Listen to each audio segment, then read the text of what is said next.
Good morning, everyone. So I chose this topic because I think that everyone in this room either knows of someone who is currently going through a treatment for cancer of some type, or has had a friend or a relative that cancer took their life and they returned to the Lord. So I'm hoping in today's sharing that I want to be able to give a little bit about my personal journey with cancer, and then to be able to share how those of you all here in the audience that have that know of people, whether it's family or friends, and be able to have them have the burden lifted a little bit by you being able to interact with them. Okay, so with that, let's go ahead and start. So this is me. I had started back in summer of 2015, a cough that just seemed to not stop. And took a couple of x-rays, a year apart, still didn't find anything. Went to an allergist to see whether I was allergic to something. Didn't find anything, but my allergist ended up also being a pulmonologist. And he decided to do a CT scan, which is a higher resolution scan, down here in my chest area. And the day that we had that scan, he calls me and says, "Don, you need to come in to the office. I need to show you something." And so he showed me on the computer, and he said, "This is a mass that you see here that shouldn't be here." And so they did a biopsy on that, and it was determined to be cancer.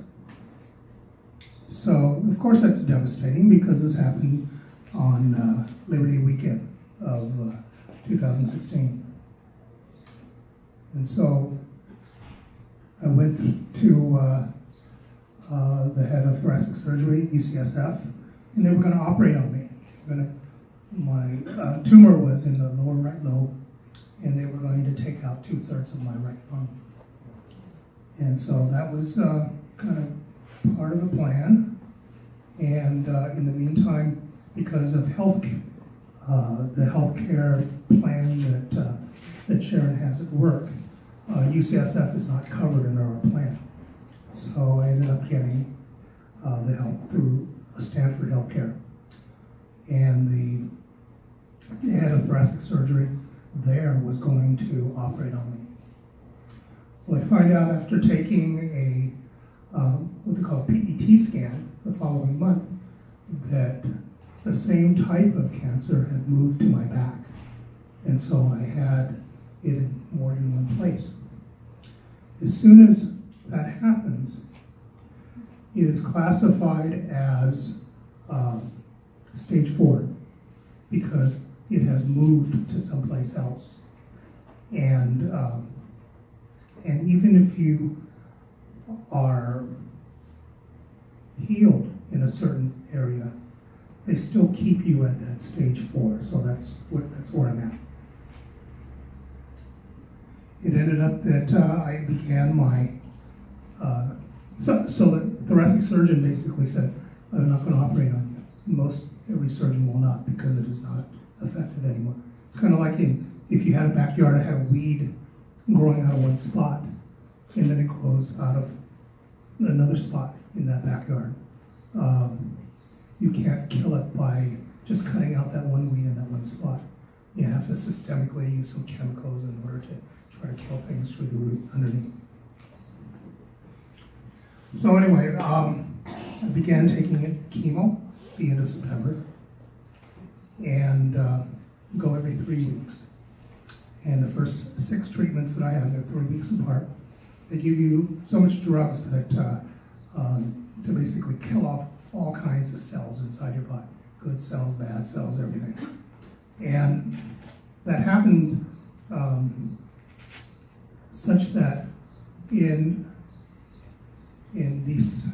December, when they did another CT scan, they determined that the cancer in my back had died off.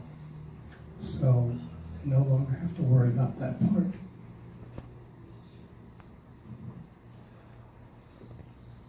Part of the treatment is recommended to go through radiation.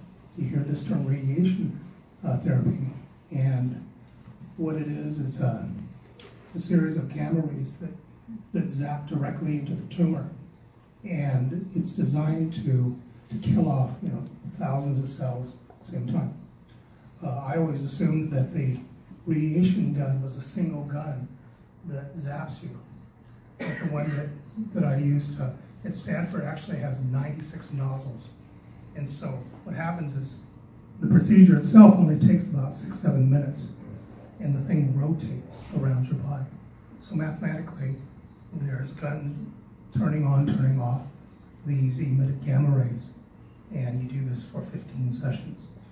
So I went through that in the middle of April and first week of May. So then in what ended up in September, I also ran into a problem with shingles. I didn't expect that to happen. So that happened, and I had this issue. We had a vacation to New York, and so I was still taking medicine for that when that happened. And it's kind of demoralizing because I took the shingle shot when I was 60, and I still caught it. So anyway, in November, I had this swelling in my calves and ankles, and it hurt so bad that when you get up in the morning, it's like having a leg cramp, except it's happening on both legs, and you stand up and you can't walk for like a couple minutes. So I ended up having some physical therapy for that. I had to wear compression socks, and so it was another kind of ailment. Eventually, it got fixed by almost February. End of February, I caught pneumonia, had to go to hospital for 2 nights. And then in April, right now where I stand, I still have, when they check you, they have certain measurements in order they can tell whether or not you're getting better, you're the same, you're getting worse. And right now, I'm the same. I still have active cancer that's in me, and my oncologist feels that is where it should be. He thinks that the success of people that have what I have is to continue to maintain, have these treatments, chemo treatments, which now take about a little under 3 hours, and they feed you. I recently got one of these, what I call metaports, which is sort of stuck in your chest, and it's almost like a pin cushion. You're able to poke a needle into you without having to go through your elbow or your wrist, right? Because I've gone through a total of 25 treatments, and so that's 50 pokes. So 25 pokes for the blood test that I take the day before, and then 25 pokes in order to find the vein so you can push the medicine in. So I just recently got this, and so it's worked out quite well. Byproduct that I have is that I lost some weight. In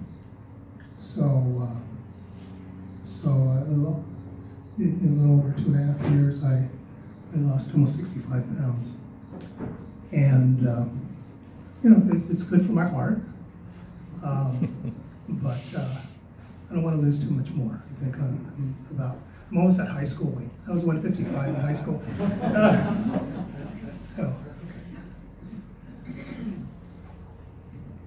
One doesn't realize the technology that's used when you're going through this kind of treatment. And And so these are all the things that I have had. The x-rays, CT scans, MRI scans. They do an MRI scan on your brain because they want to make sure that cancer cells have not gone into your brain. And so I had that done. And PET scan, ultrasound, biopsies, taking pills. I take this nebulizer now for handling the fumes from this albuterol medicine that I take. Blood tests, going to a cardiologist for EKG, the radiation, and the chemo. These are the people behind the process. So all of these folks are part of my care team, and they all have a specific function that they do. And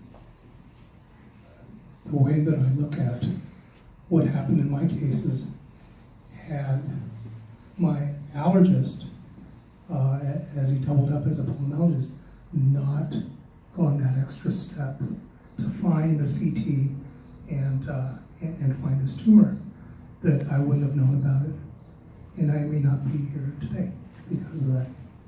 So very indebted to him in general. And one of the things that I really realized is, all the guys that do the technical work, that handle the machines, that run all of these things. Most of you know my older son Brandon is an MRI technologist, and he worked at Sutter Health in Sacramento for over 5 years, and then he got a calling, came out to our area, not only because he was going to marry his wife, but also because he was looking for a position, and so Stanford offered him the position. So he works in the Palo Alto Stanford Cancer Center. And what's very impressive is that he starts asking me questions when I go to do something, and he says, "Dad, are you taking your scan with eye contrast?" And I go, "Well, what does that mean?" And he explained it to me, and I had a higher respect for him, because that is something that one would never know what he actually does every day. All right, so a lot of times when you first find out about somebody that has cancer, and let me tell you, I didn't focus on this specifically to be a cancer talk or a cancer way of having people talk. It could be any illness. And I think that the premises are the same and the care is the same. So, you can read. Sorry that happened. You like talking. What are you thinking of doing? I care. I'm praying for you. Those are kind of positive things that one can say.